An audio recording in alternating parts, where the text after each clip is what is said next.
Hello बच्चों, कैसे हो आप सब। तो आज अपनी बात करेंगे परावैद्युत पदार्थों के ऊपर। वैसे कल पढ़ चुके हैं परावैद्युत पदार्थ क्या होते हैं, तो आज थोड़ा फिर दोबारा डिस्कस कर लेते हैं परावैद्युत पदार्थों के ऊपर।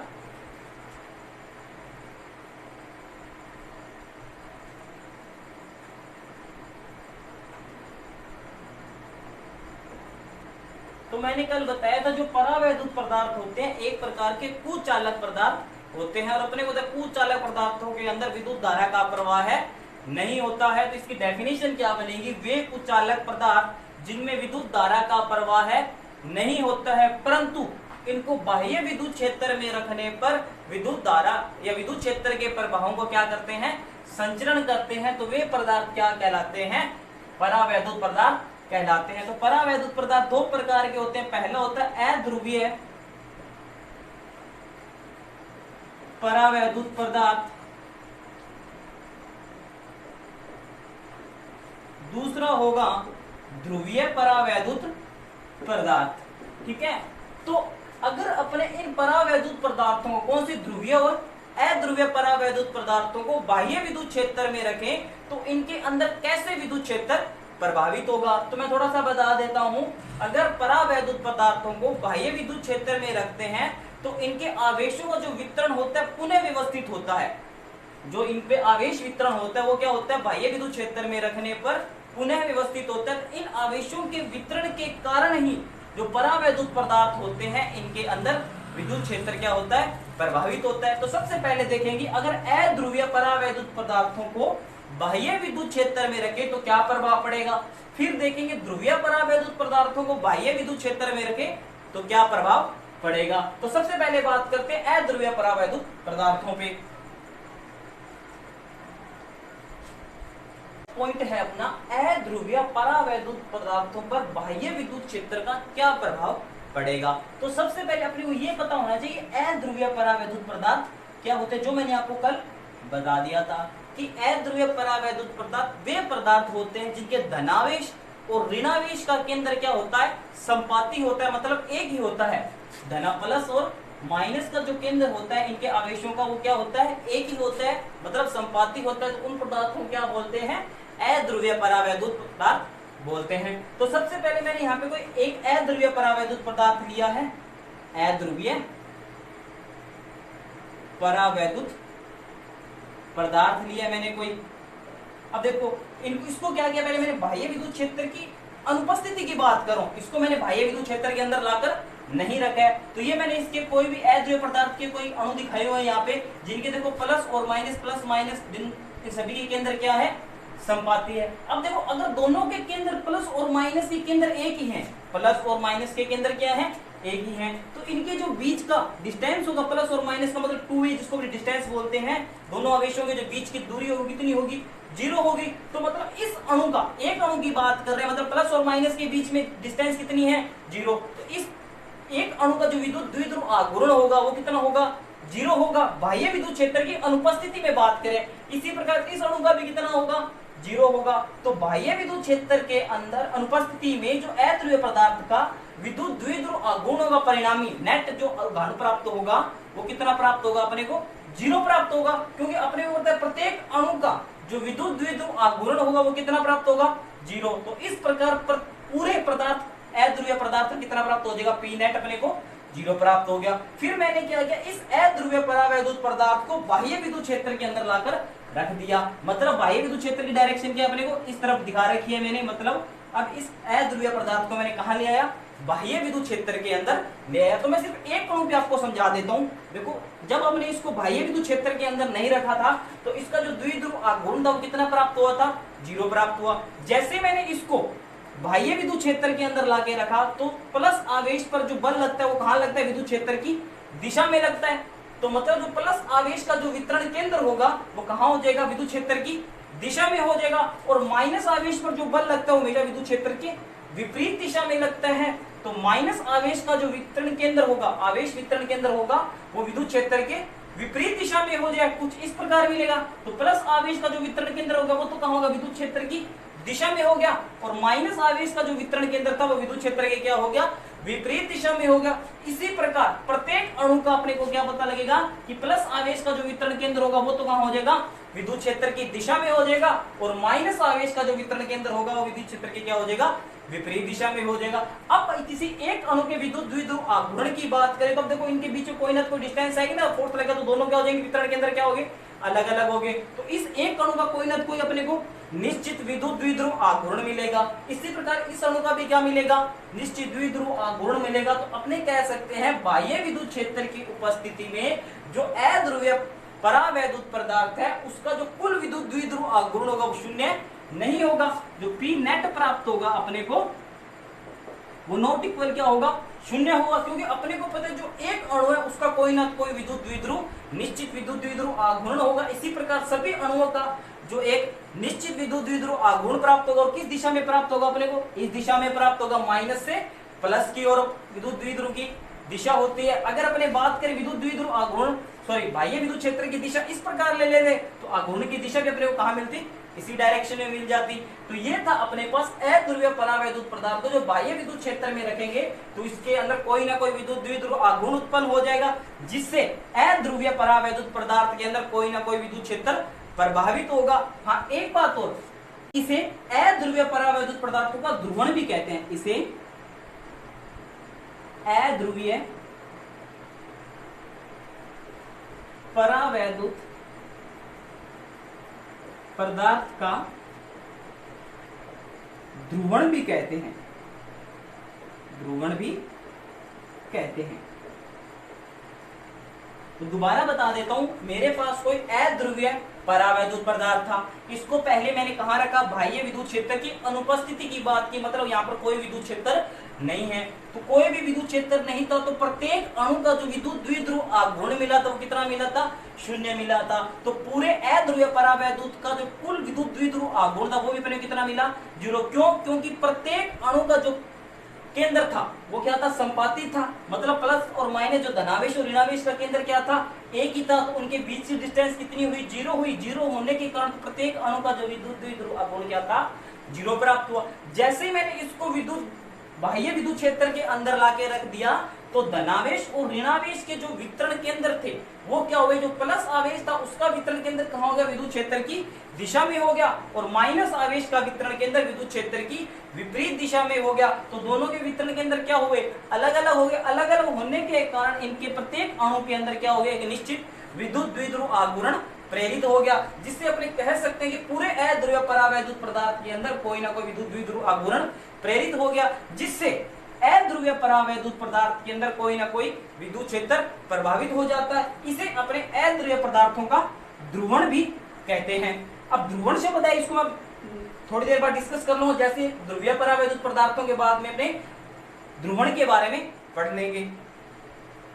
तो दूसरा पॉइंट आता है अपना, ध्रुवीय परावैद्युत पदार्थ पर बाह्य विद्युत क्षेत्र का क्या प्रभाव पड़ेगा। तो सेकंड पॉइंट है अपने पास, ध्रुवीय परावैद्युत पदार्थों पर बाह्य विद्युत क्षेत्र का क्या प्रभाव पड़ेगा। तो अपने को पता है, तो ध्रुवीय परावैद्युत पदार्थ होते हैं, क्या होते हैं कि वे पदार्थ जिनके धनावेश और ऋणावेश का जो केंद्र होता है वो क्या होता है, अलग होता है, उन्हें क्या कहते हैं, अपने परावैद्युत पदार्थ कहते हैं। मतलब संपाती नहीं होते, दोनों के केंद्र क्या होते हैं, वितरण के केंद्र अलग अलग होते हैं, उन्हें अपने क्या कहते हैं, ध्रुवीय परावैद्युत पदार्थ कहते हैं। तो सबसे पहले बात करते हैं अध्रुवीय परावैद्युत पदार्थ को बाह्य विद्युत क्षेत्र की अनुपस्थिति में देखें। तो देखो, बाह्य विद्युत क्षेत्र की अनुपस्थिति में बात करें तो दोनों के जो वितरण केंद्र वो क्या होते हैं, अलग अलग होते हैं। तो सबसे पहले सिर्फ अपने एक अणु की बात करते हैं, कैसा पदार्थ लिया है अपने पास, ध्रुवीय परावैद्युत पदार्थ है अपने पास। तो अपनों ने क्या किया, जो ध्रुवीय परावैद्युत पदार्थ का सिर्फ एक अणु की बात करी, सभी को बाकी को भूल जाओ, तो सिर्फ अपने एक अणु की बात करें तो एक अणु का अपने को क्या मिलेगा, विद्युत द्विध्रुव आघूर्ण मिलेगा, क्योंकि दोनों का जो वितरण केंद्र है अलग अलग है, बीच की कोई ना कोई डिस्टेंस हुई। मान लिया इस एक अणु का जो विद्युत द्विध्रुव आघूर्ण अपने को कहां मिला, इस डायरेक्शन में मिला। परंतु अगर अपने पूरे ध्रुवीय परावैद्युत पदार्थ के परिणामी विद्युत द्विध्रुव आघूर्ण की बात करें, मतलब पी नेट की बात करें, तो वो अपने को कितना मिलता है, 0 मिलता है। क्यों मिलता है, अगर एक अणु की बात करें तो पता लगता है कि कोई ना कोई विद्युत द्विध्रुव आघूर्ण मिलता है। अगर मान लो मैं इस अणु की बात करूं तो इस अणु के लिए जो विद्युत द्विध्रुव आघूर्ण होगा वो कहां मिलेगा, इस डायरेक्शन में। इस अणु के लिए बात करें तो वो अपने को कहाँ मिलेगा, इस डायरेक्शन में। मतलब ये दोनों अणु एक दूसरे को क्या कर देंगे, कैंसिल आउट कर देंगे। विद्युत द्विध्रुव आघूर्णों की दोनों की दिशा क्या है, एक दूसरे के विपरीत है। तो अध्रुवीय परावैद्युत पदार्थों के अंदर जो अणु होते हैं यादृच्छिक रूप से क्या होते हैं, व्यवस्थित होते हैं। मतलब किसी का विद्युत द्विध्रुव आघूर्ण इधर प्राप्त हो रहा है, किसी का इधर प्राप्त हो रहा है, किसी का ऊपर प्राप्त हो रहा है तो किसी का नीचे प्राप्त हो रहा है। तो इस प्रकार अपने देखें तो इसका जो परिणामी विद्युत द्विध्रुव आघूर्ण प्राप्त होगा वो कितना प्राप्त होगा, 0 प्राप्त होगा। परंतु एक अणु की बात करें तो उसका कोई निश्चित विद्युत द्विध्रुव आघूर्ण प्राप्त होगा, जिससे अगर अपने ध्रुवीय परावैद्युत पदार्थ का टोटल निकालें तो उसके लिए जो आघूर्ण कितना होगा अपने पास, 0 प्राप्त होगा। अगर इसी ध्रुवीय परावैद्युत पदार्थ को अपने बाह्य विद्युत क्षेत्र के अंदर लाके रख दे, कहां पे, बाह्य विद्युत क्षेत्र की जो दिशा अपने पास इस प्रकार दे रखी है। तो सबसे पहले मैं किसी एक अणु की बात करता हूं। मान लो मेरे पास कोई इस प्रकार कोई एक अणु दिया हुआ है, ध्रुवीय परावैद्युत पदार्थ है, जिसका जो वितरण केंद्र है अलग अलग है। तो अपने को पता है जैसे मैं इसको बाह्य विद्युत क्षेत्र के अंदर लाके रखूंगा तो जो प्लस आवेश उस पर कहां बल लगेगा, विद्युत क्षेत्र की दिशा में, मतलब इस दिशा में बल लगेगा। और माइनस आवेश पर जो बल लगेगा विद्युत क्षेत्र के विपरीत दिशा में बल लगेगा, जिससे इससे इस अणु पर एक बल आघूर्ण उत्पन्न हो जाता है। क्योंकि अपने प्लस आवेश पर बल इधर लग रहा है और माइनस आवेश पर बल इधर लग रहा है, तो जिसके कारण इस अणु पर क्या उत्पन्न हो जाएगा, बल आघूर्ण उत्पन्न हो जाएगा। ये बल आघूर्ण क्या करेगा, इस अणु को विद्युत क्षेत्र की दिशा में क्या करेगा, संरेखित करने का प्रयास करेगा। मतलब प्लस आवेश पर बल इधर रहेगा तो कुछ इस प्रकार इस अणु को क्या कर देगा, ये संरेखित कर देगा पहले प्रत्येक आवेश को, जिससे धनावेश का जो वितरण केंद्र आएगा वो तो क्या आएगा, विद्युत क्षेत्र की दिशा में आएगा। और ऋणावेश का वितरण कहाँ आएगा, विद्युत क्षेत्र के विपरीत दिशा में आएगा। तो प्रत्येक अणु विद्युत क्षेत्र की दिशा में क्या होगा, देखो संरेखित हो गया। अगर इस स्थिति के अंदर अपने विद्युत द्विध्रुव आघूर्ण की बात करें तो अपने को पता है इस अणु का भी कोई ना कोई विद्युत द्विध्रुव आघूर्ण प्राप्त होगा इस दिशा में, इस अणु का भी इस दिशा में। प्रत्येक अणु का जो विद्युत द्विध्रुव आघूर्ण प्राप्त होगा वो अपने को विद्युत क्षेत्र की दिशा में मिलेगा, जिससे अपने कह सकते हैं कि बाह्य विद्युत क्षेत्र की उपस्थिति में अगर ध्रुवीय परावैद्युत पदार्थ के कुल विद्युत द्विध्रुव आघूर्ण की बात करें वो अपने को 0 नहीं प्राप्त होगा। इसका कोई ना कोई अपने को विद्युत द्विध्रुव आघूर्ण प्राप्त होगा। इसे अपने ध्रुवीय परावैद्युत पदार्थों का ध्रुवण भी कहते हैं। इसे ध्रुवीय परावैद्युत पदार्थों का ध्रुवण भी कहते हैं, ध्रुवण भी कहते हैं।